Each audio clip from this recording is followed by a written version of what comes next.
જંતર મંતર પર 10,000 લોકો એકઠા થયા, બેરિકેડિંગ તોડી વાંચુકે કહ્યું હોસ્પિટલમાં કેદ છું, ઉપવાસ તોડવા માટે 3 શરત। આજે કોકરોચ જનતા પાર્ટીની સંસદ માર્ચ। ગિરનાર યાત્રા માટે QR રજીસ્ટ્રેશન ફરજિયાત, સિંહ હુમલા બાદ તંત્રનો મોટો નિર્ણય, એક જ દિવસમાં 9,009 યાત્રિકોનું રજીસ્ટ્રેશન। ગિરનારમાં સુરક્ષા માટે નવી વ્યવસ્થા અમલમાં।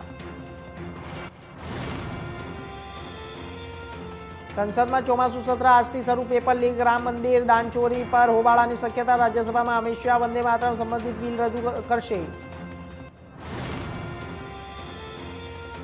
અમદાવાદની ધુમાની સોસાયટીમાં દીપડો ઘૂસતા લોકોમાં ભયનો માહોલ ફેલાયો। વન વિભાગ અને કાંકરિયા ઝૂની ટીમ પકડવાની કામગીરી શરૂ। સુરેન્દ્રનગરના એને કૌભાંડમાં પૂર્વ કલેક્ટરના પીએ અને નાયબ મામલતદાર સામે 1.34 કરોડની અપ્રમાણસર મિલકતનો કેસ નોંધાયો। એસઆઈટી તપાસ ચાલુ। ગાંધીધામમાં 3 બાળકોની માતાના મોત બાદ પરિવારના ગંભીર આક્ષેપો સામે આવ્યા। પોલીસે હત્યાનો ગુનો નોંધી આરોપીની ધરપકડ કરી તપાસ શરૂ કરી છે। 4 વર્ષની બાળકી સાથે દુષ્કર્મ અને હત્યાના આરોપી સુરેશ પરમારનું પોલીસ એન્કાઉન્ટરમાં મોત થયું। પોલીસ પર હુમલા બાદ સ્વ બચાવમાં કાર્યવાહી કરાઈ।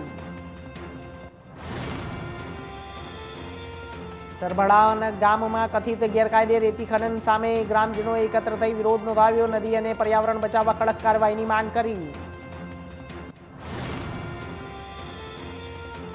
માંડવીના બીજેપી પરિવાર વોટ્સએપ ગ્રુપમાં અશ્લીલ ફોટા વાયરલ થતા વિવાદ સર્જાયો। મામલો વધતા એડમિને આખું ગ્રુપ ડિલીટ કરી દીધું। રાજકોટમાં પૈસાના વિવાદે લીધો જીવ, લેતી દેતીના ઝઘડામાં હત્યા, 2 ઘાયલ, મારામારી બાદ લોહિયાળ ઘટનાથી 4 રાજકોટ હત્યા કેસમાં પોલીસ તપાસ શરૂ।